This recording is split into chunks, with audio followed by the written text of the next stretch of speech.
esperemos un poquito más mientras llega el resto de la gente, pero no mucho. Yo creo que ya estamos en la hora de comenzar este tema, ¿no?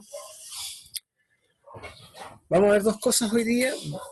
Vamos a ver lo último de preparación para el trabajo, que es el conocimiento de las herramientas manuales, aunque en el fondo para mí es son sinónimos de herramienta manual, o sea, herramienta manual es como de más, porque una herramienta es algo manual, ¿ya? No existe realmente una herramienta eléctrica. A ver, ¿cómo podríamos explicarlo? Esas son máquinas. Máquinas manuales pueden existir, ¿ya? Pero herramientas eléctricas, no. Por una definición que existe de lo que es la herramienta.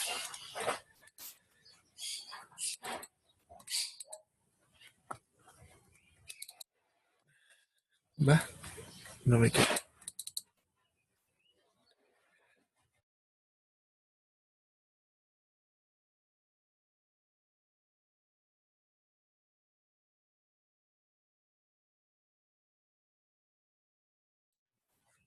¿Ya?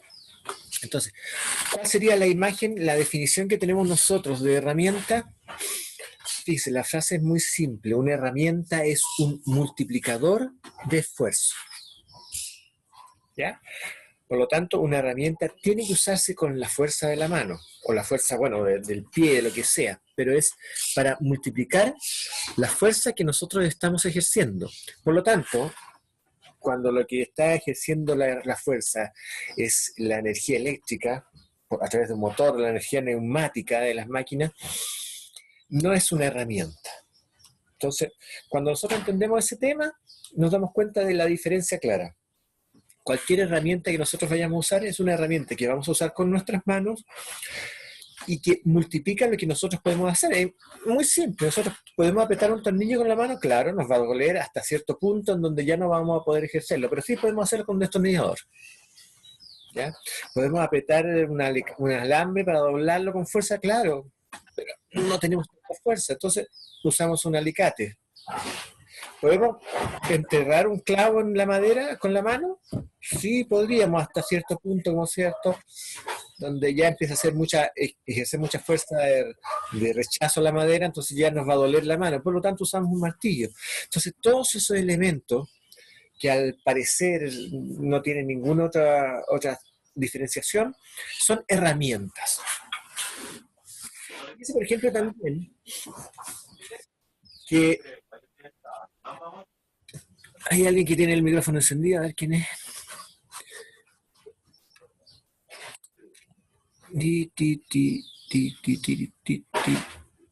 Ya.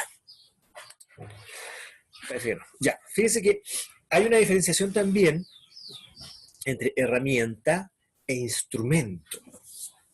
¿Ya? Un instrumento normalmente es un elemento para determinar algunas cosas, para definir algo, pero no para ejercer fuerza. ¿Ya? Si el elemento está ejerciendo fuerza para hacer algo, es una herramienta. Si no está ejerciendo fuerza,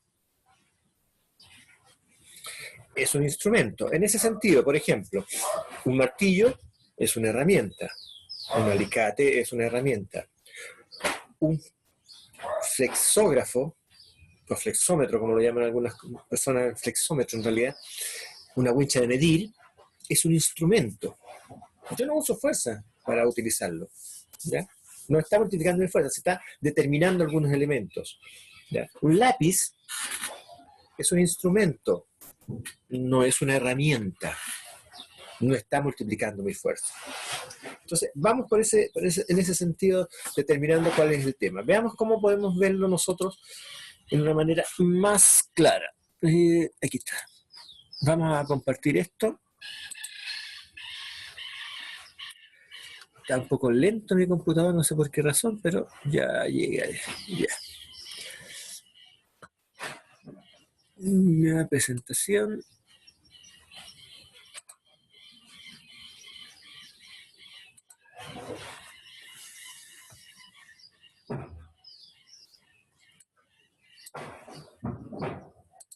desde el principio.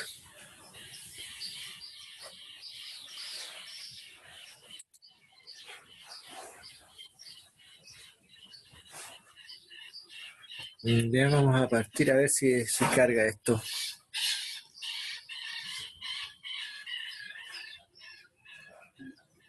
No sé qué pasa ahora que está mucho más lento mi computador. Ok. No. Parte.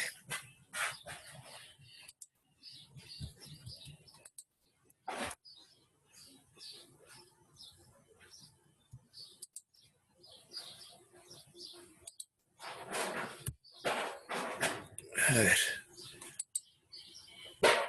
¿Me pueden decir si se ve esto? Porque yo no los tengo, ya los perdí la pantalla. ¿Se ve? No sé, está en principios de funcionamiento. Ya, me voy a ordenar un poco porque aquí está como medio extraño este.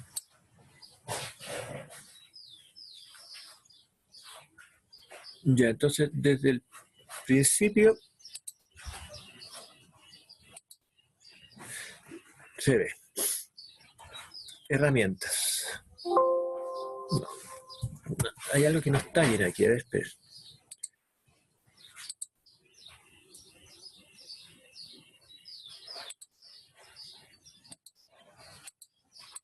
Ya.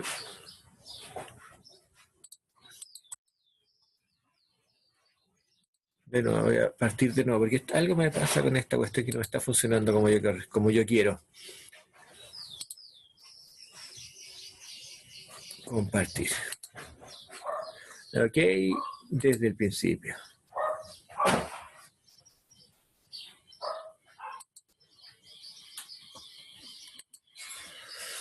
Ya, herramientas de mano para madera. Ese es lo que vamos a tomar. Disculpe que me haya contado. Algo pasa, que está más complicado el asunto. Las herramientas de mano para madera tienen estas definiciones. Herramienta es un multiplicador de fuerzas. Bueno, y es tan eficiente como el usuario de ella. Depende casi exclusivamente de la fuerza y habilidad de quien la manipule. Por lo mismo, su rendimiento es imprevisible y difícilmente se puede proyectar. Es decir, si nosotros tenemos una serie de operarios clavando, es muy difícil que todos claven a la misma velocidad con la misma eficiencia. Ya, vamos a tener que controlar eso cuando nosotros estemos a cargo del sistema productivo, vamos a tener que verificar eso. Vamos a tener que determinar un promedio, vamos a tener que hacer una serie de estudios para determinar el trabajo con la fuerza de las personas. El trabajo manual es el más difícil de cuantificar en el proceso productivo. Y nosotros tenemos que tener claro ese tema. ¿Ya? ¿En qué sentido?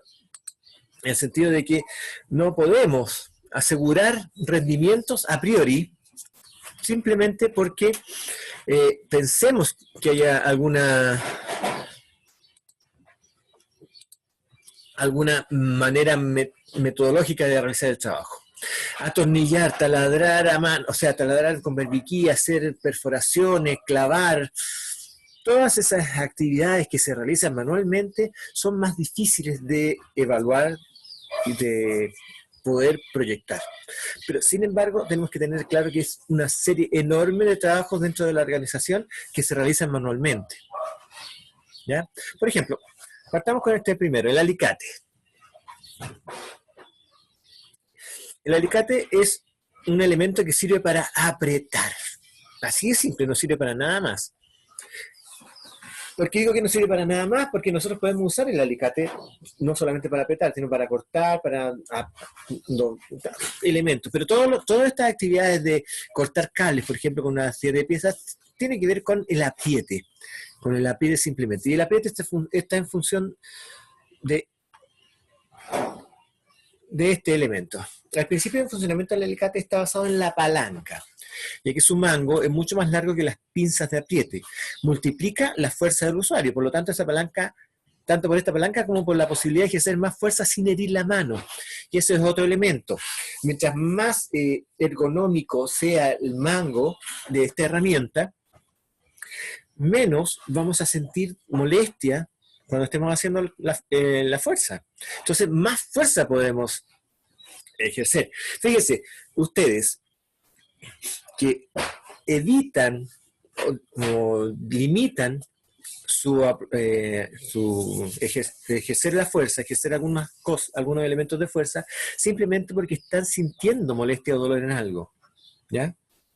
Ustedes no dejan de apretar algo porque no tengan tanta fuerza, sino porque ya les empieza a doler. Entonces, un mango en un alicate bien diseñado, ergonómico, que se adapte adecuadamente a la mano, permite ejercer más fuerza sin sentir tanta molestia en la mano. Lo importante de esta herramienta es que el mango esté adaptado a la forma de la mano para incrementar la aplicación de la fuerza. Esto es el concepto básico. Hay una flechita pequeña acá, en el sector más largo, que es la fuerza que estamos apretando nosotros. Pero por la multiplicación de la palanca, la fuerza que se hace en las pinzas es mucho más grande. Podemos apretar cosas con mucho más fuerza que si lo hiciéramos sin el alicate. El alicate tiene ese sentido, es la herramienta básica por excelencia, es la que me muestra más claramente el principio que le estoy hablando de multiplicador de fuerza. ¿Cuánta fuerza se puede ejercer en ese punto? De hecho, vamos a trabajar con eso también.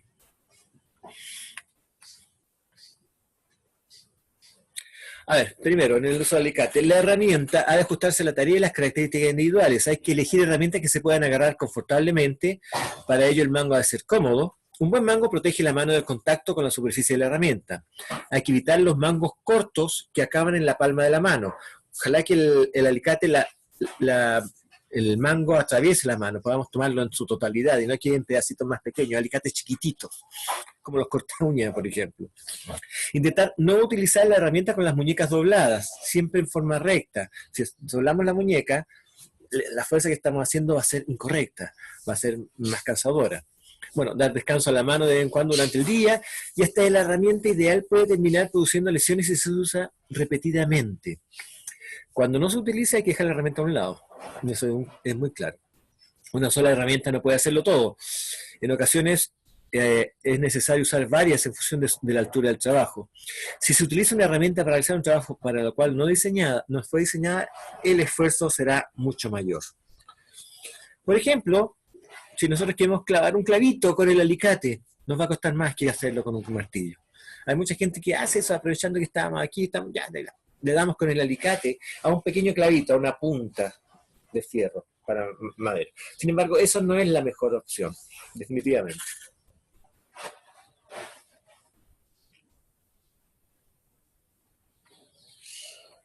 Oh, Dios.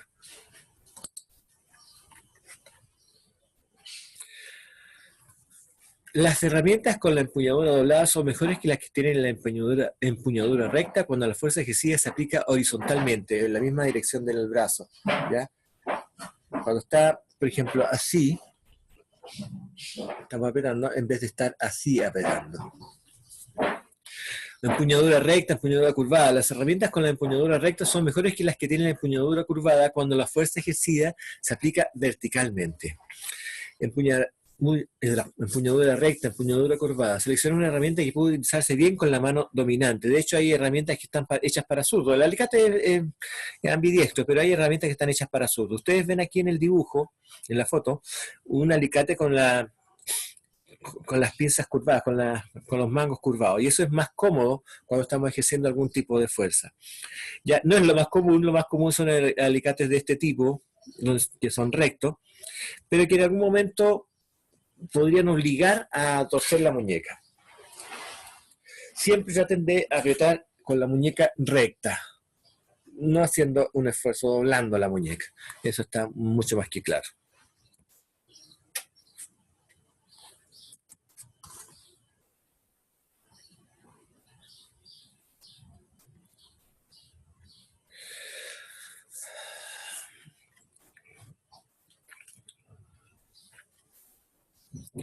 Luego está la llave inglesa.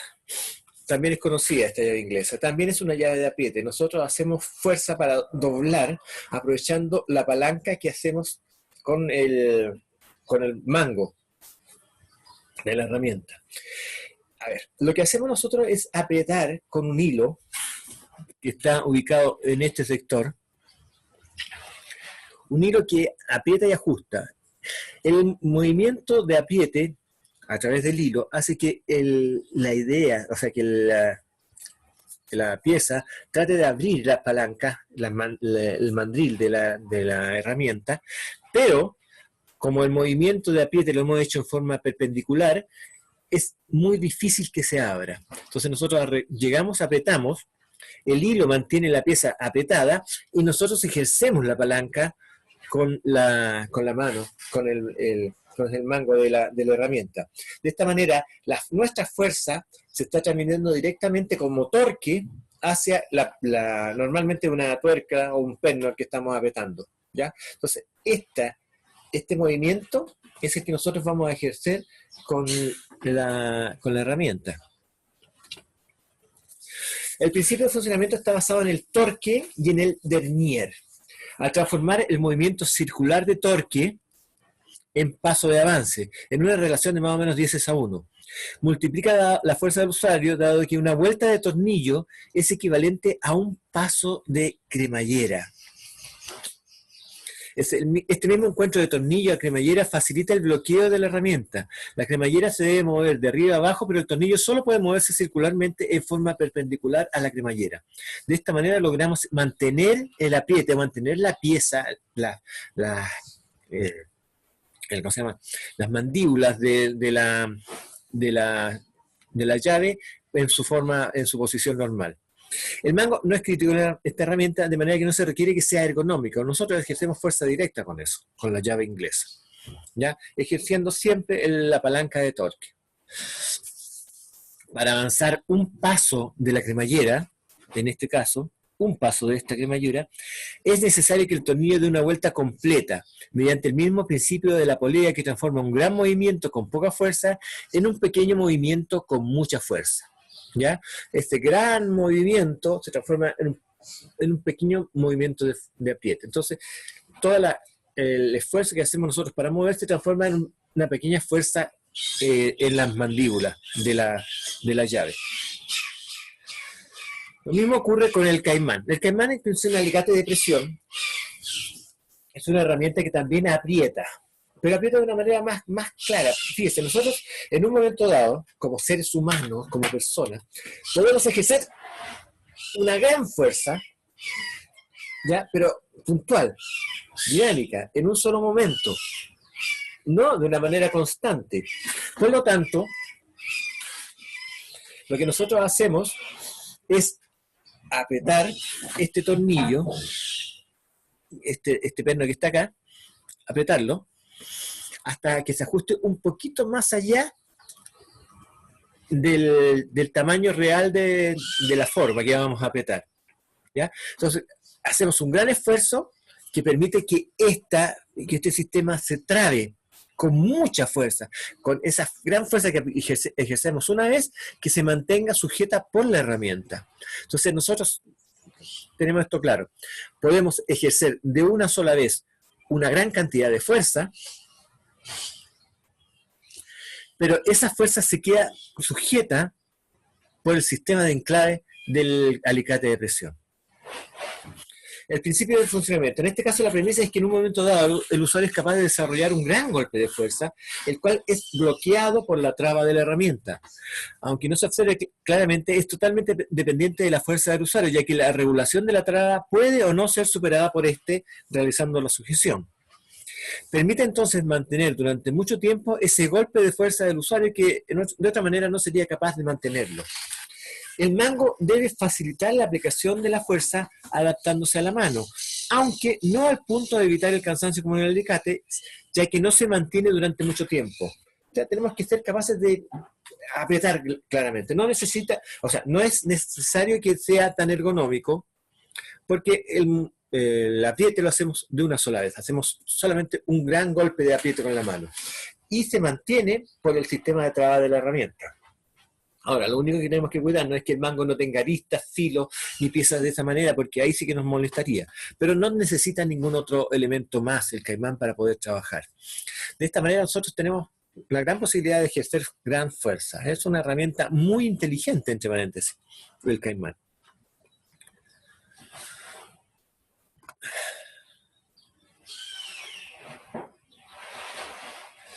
Veamos qué pasa con el martillo carpintero. Existe una serie grande de martillos, todos diferentes, pero el martillo carpintero se caracteriza por tener estos tres elementos: cabeza, mango y sacaclavos. Por eso es carpintero. ¿Ya? Entonces el martillo tiene doble función, el martillo carpintero. Por una parte permite enterrar los clavos y por otra parte permite sacar los clavos que quedan mal clavados o que nosotros necesitamos para poder abrir una unión. El principio de funcionamiento aplica la fuerza bruta incrementada por un doble movimiento circular, ampliando el brazo de trabajo o momento de la acción. El punto de aplicación de la fuerza está claramente definida y el usuario efectúa un doble movimiento circular para incrementar el momento de su aplicación. La aplicación de la fuerza es puntual y dinámica. El primer movimiento circular es de trayectoria y se aplica con el brazo, mientras que el segundo movimiento circular es de aplicación y se efectúa con la muñeca. Para una adecuada eficiencia de aplicación, la mano debe sujetar el mango del martillo desde el punto más alejado de la masa de fuerza. Este es el movimiento, fíjense. El movimiento delgado que está aquí, este movimiento delgado que se mueve acá, es el movimiento del brazo. ¿Ya? El movimiento grueso que está aquí arriba, es el movimiento del martillo en su totalidad. ¿Ya? Entonces, usamos, fíjense, desde este punto a este punto, desde este punto a este punto hemos efectuado una gran cantidad de movimiento, hemos realizado una gran acumulación de energía cinética, de dos maneras. Este movimiento es mucho más corto, pero es el que ayuda a darle este otro movimiento al martillo. Este es el punto de aplicación, este es el punto de agarre, este es el codo de la persona. Y eso permite, entonces, que nosotros podamos ejercer una fuerza puntual muchísimo más amplia, muchísimo más grande. Otra función del martillo carpintero es la de extraer clavos ya enterrados. Para esto utiliza el principio de la cuña y la palanca. La palanca de la cuña que sostiene la cabeza del clavo es multiplicada por el largo total del mango, incrementando la fuerza de aplicación.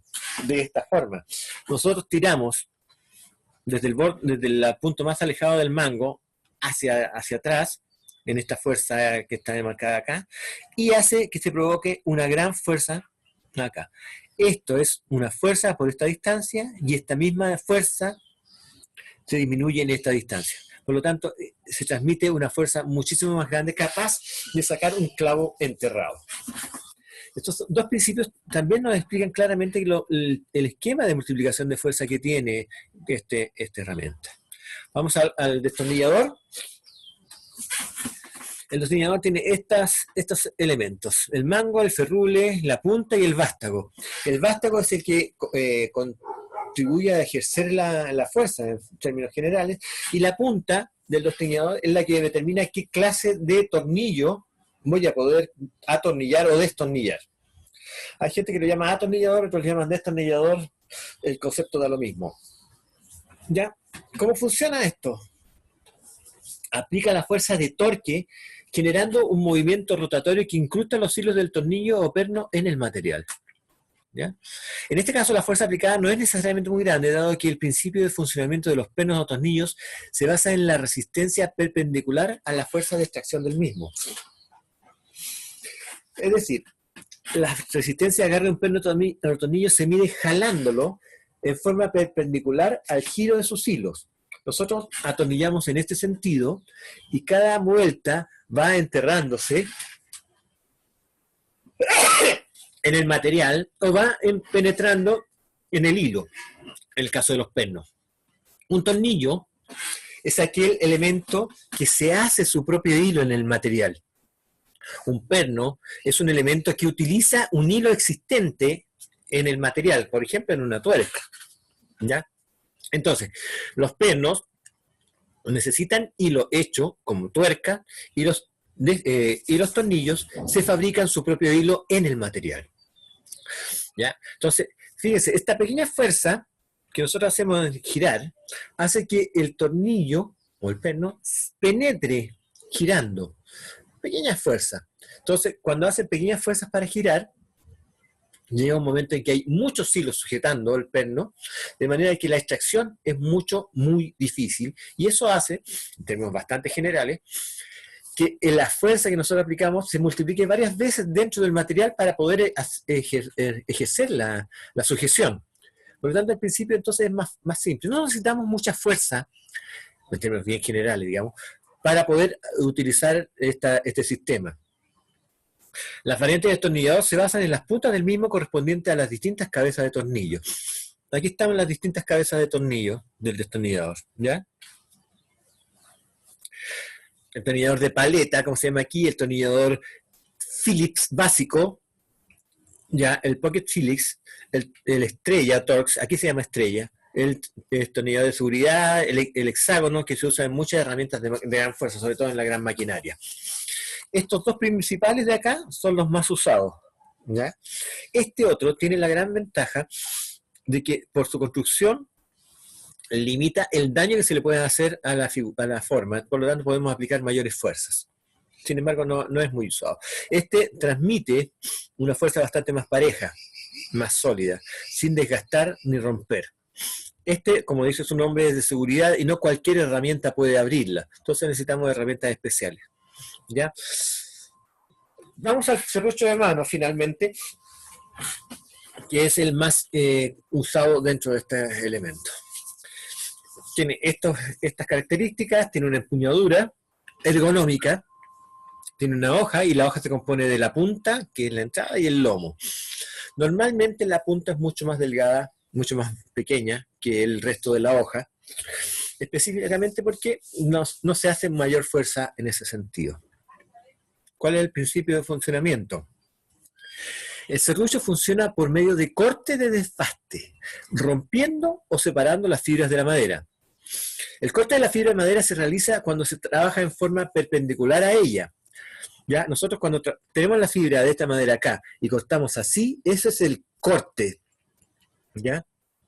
Eso se llama cortar contra la fibra, ¿ya? Y su calidad será resultado del filo del corte que posea por cada diente del serrucho, porque las fibras se van cortando, entonces el resultado es que van rompiendo fibras. Mientras más afilado sea el serrucho, el diente de cada serrucho, el corte va a ser más fino, ¿ya? Por el contrario, la separación de las fibras, cuando cortamos así, se realiza cuando se corta a lo largo de ella. Aquí el corte puede ser más fino de por sí, porque el diente del serrucho no está ejerciendo una gran fuerza de corte, sino que está abriendo simplemente y rasgando, rompiendo por clivaje. Tipo de diente para cortar en un sentido paralelo perpendicular a la veta. Serruchos para cortar al hilo se usa para cerrar madera de manera paralela a las fibras. Este es el primero. Los serruchos de carpintería para cortar en la dirección del grano tienen dientes agresivos de filo recto. En cada pasada el diente arranca una importante cantidad de madera. Ahora, los serruchos para cortar de manera transversal a la veta, sus dientes están biselados para cortar de manera efectiva las fibras. Por lo general, el serrucho de corte perpendicular también tiene sus dientes más finos, lo que posibilita un corte más preciso. Hay más superficie cortante de metal en contacto con la madera, ¿ya? Entonces, ese es el esquema que nosotros vamos a hacer. Nosotros tenemos una gran diferencia en que nosotros cortamos en el sentido en que estamos empujando. El proceso para realizar el corte es el siguiente. Asegurar la pieza de madera sobre el banco de carpintero con mordazas, sargentos o barretes de sujeción. Comprobar que la tabla esté bien fijada, aserrarla con más precisión y evitará accidentes si la pieza no se mueve. Colocar el cuerpo de manera que la línea de corte quede bajo su campo de visión y buscar una postura cómoda. Si yo voy a cortar, entonces tengo que estar atento a que lo que voy a cortar, la línea de corte va a estar aquí. No voy a cortar así. Tengo que estar cortando mirando. ¿Por qué razón eso? Eso evita que yo me vaya a desviar, ¿ya? Porque yo no lo voy a ver desde lejos si me estoy doblando, no, así estoy viéndolo adecuadamente.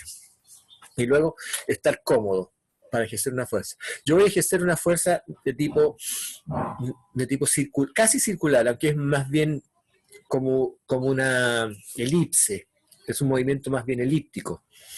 Comenzar a cortar por fuera de la línea de lápiz. y usar el pulgar para guiar la sierra. Después de unas pocas carreras, se habrá hecho una pequeña ranura. Fíjense, el serrucho corta hacia adelante. Entonces, para marcar dónde vamos a cortar, movemos hacia atrás el serrucho, de manera que marque un poco solamente donde vayamos a cortar. ¿Ok? Entonces, una vez que tenemos esa marca, podemos ejercer el corte adecuadamente.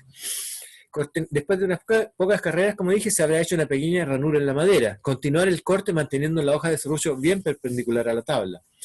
A medida que avanza, puede aumentar la longitud del corte, es decir, usar más dientes del serrucho. También puede reducir el ángulo de inclinación del serrucho, es decir, cortar más atravesado o menos atravesado. Cortar así una pieza o cortarla directamente así. El dedo índice de la mano que corta la guía de la empuñadura, guía la empuñadura y ayuda a cerrar el recto por la línea de corte. Al llegar al final, sujetar el sobrante de madera para evitar que las fibras se desgarren. A cerrar el final de la tabla con suavidad, reduciendo la velocidad y longitud de las carreras para un buen acabado. El proceso de corte se realiza en dos movimientos. Ojo, el primero es jalar o tirar el serrucho arrastrando sobre la pieza que se va a cortar, mientras que el segundo es aplicar la fuerza de corte hacia adelante para que los dientes del serrucho realicen la acción de cortar la pieza de madera. Hay que recordar, todas las herramientas de corte se enfrentan a la resistencia del material para ser cortado, de forma que este rechazo produce una fuerza contraria.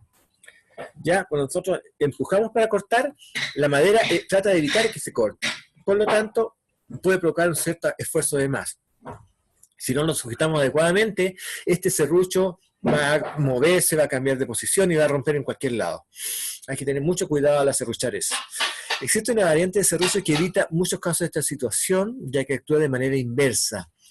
Es decir, la marcación inicial se realiza moviendo la hoja hacia adelante, mientras que el corte se efectúa jalando. De esta forma es más fácil controlar el desplazamiento de la hoja, disminuyendo el peligro de las fallas o corte. Eso es lo que hace la sierra japonesa o el movimiento, las hojas de ese tipo. En Occidente nosotros empujamos el serrucho, ya, lo que hace que es posible que la hoja se mueva mientras estamos empujando y provoca corte menos preciso. La sierra japonesa tira cuando está cortando, entonces nosotros siempre podemos guiarla adecuadamente y la hoja se va estirando en el momento de cortar, así que el corte siempre es más fino. El cepillo de mano es lo último dentro de este elemento de las herramientas manuales. El cepillo de mano utiliza la acción de clivaje para realizar su acción de suavizado superficial de la madera, es decir, clava el filo de la herramienta en la madera y procede a cortar las fibras de ella mediante el movimiento de empuje que realiza el usuario. La calidad del resultado va a depender de tres elementos críticos: el filo de la herramienta, ya que a mayor filo el corte será más limpio y de mejor calidad; la profundidad de corte, porque si es muy profundo, el movimiento del cepillo levantará y romperá la fibra de la madera, mientras que si tiene muy poca profundidad no realizará trabajo alguno. Y finalmente el tipo de la madera que se trabaja, ya que maderas blandas de fibra larga se romperán más fácilmente y deben ser trabajadas con muy poca profundidad del cepillo, mientras que las maderas duras con fibras cortas permiten mayor profundidad y cortes más rápidos. Entonces, estos tres elementos inciden en la calidad de lo que estoy trabajando. Estos son los cepillos de mano, que son unas hojas afiladas que van rompiendo la pared, o sea, la superficie de la madera. Este es el trabajo del cepillo de mano. Y aquí estamos con todo este elemento. Yo les voy a pedir algo, que es lo que vamos a ver ahora. Ustedes, quiero que registren esto, y lo voy a dar como tarea, probablemente lo voy a subir a la página para que lo vean como tarea. Ustedes van a tomar una pesa de baño, si tienen, se consiguen alguna, no está, una pesa de baño, van a tomar sus dos manos, mirando el dial, y van a hacer fuerza, toda la fuerza que puedan, ¿ya? Toda la fuerza que puedan con las dos manos en la pesa de baño. Ahí va a marcar cierta cantidad, 20 kilos, 25 kilos, 30 kilos, no sé, va a marcar una cantidad. Quiero que revisen esa cantidad, ajusten esa cantidad. Y luego, cuando tengan claro ese elemento, vamos a dejar de Compartir el fondo. Oye, está lento.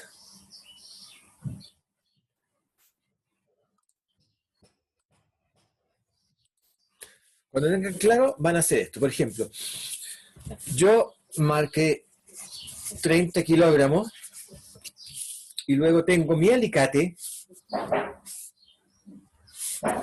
¿ya? Que va a tener distancia de mango, distancia de pinza, van a medirla en centímetros, ¿ya? Y van a determinarme esto. Si yo aplico 30 kilogramos, ¿cuál es la fuerza que estoy ejerciendo? ¿Está claro? Entonces, la respuesta es fuerza ejercida en mi alicates. ¿Estamos? ¿Está claro eso? Esta medida es la fuerza que yo voy a ejercer con la mano. Y dado el sistema de palancas, vamos a determinar cuánta es la fuerza que yo estoy ejerciendo en la pinza.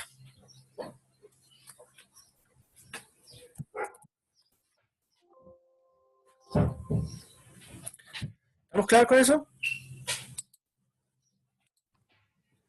Sí, profe, pero ¿cómo sé cuánta fuerza le estoy aplicando al mango? ¿Cómo sé cuánta? A ver, yo te dije, primero vas a buscar una pesa, Ah, ya, sí, sí, sí. ¿te acuerdas? Ahí vas a medir toda la fuerza, así de un solo golpe, toda la fuerza que puedas hacer en esa pesa y la vas a marcar. Es una medida bastante burda, pero es la que tenemos nosotros a nuestra disposición. ¿Te parece? Entonces ahí va a tener la fuerza de la mano. En la misma Está pesa listo. que tú controlas cuánto has subido en la cuarentena. ¿Ok? Con esa misma entonces vas a tener una medida. ¿Cuál es por ejemplo, va a ser distinto. Me gustaría tener hartos datos de eso para que empecemos a trabajar con ese tema. Hazlo un par de veces para ver cuál es la fuerza. Después de 4 o 5 veces ya no vas a poder ejercer más fuerza porque la muñeca se cansa. Pero ahí ten un valor promedio y ese valor promedio va a ser el que tú vas a aplicar en tu mano y va a ser el que vas a usar en tu alicate. ¿Te parece? Ya. Profe, ahí sí. ¿Está claro? ¿No hay dudas entonces?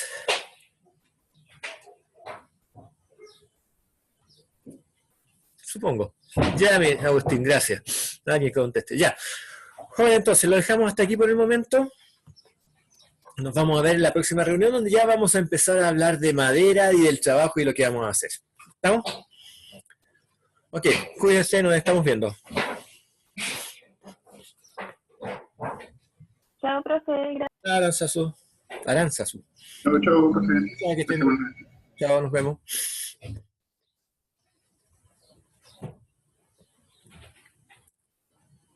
Chao, Francisca.